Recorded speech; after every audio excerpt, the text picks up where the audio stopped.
Hello everyone. If you want to change your actual Gmail address, the part before @gmail.com, there is an important update from Google. Previously, changing a Gmail address was not possible for most accounts. But Google has started rolling out an option that allows some users to change their existing @gmail.com address to a new @gmail.com address. Here's how to do it directly from Gmail. First, open Gmail and sign into your account.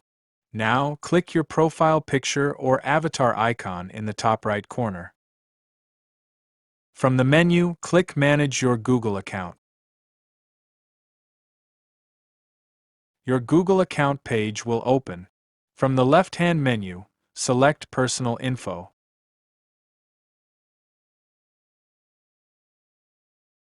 Under Personal Info, click Email.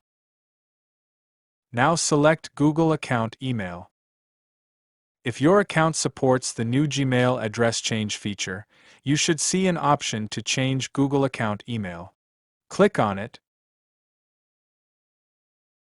Enter the new Gmail address you want, and follow the instructions to confirm the change.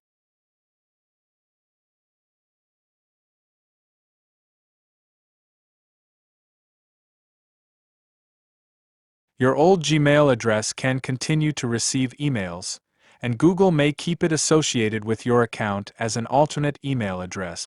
However, this feature is being rolled out gradually, so you may not see the option on your account yet. Also, make sure you choose your new Gmail address carefully, because there may be limitations on how often you can change it. So, if the Change Your Google Account email option is available, you can now change the actual Gmail address without creating an entirely new Google account. And that's how you can check and change your actual Gmail address directly from Gmail. Thanks for watching.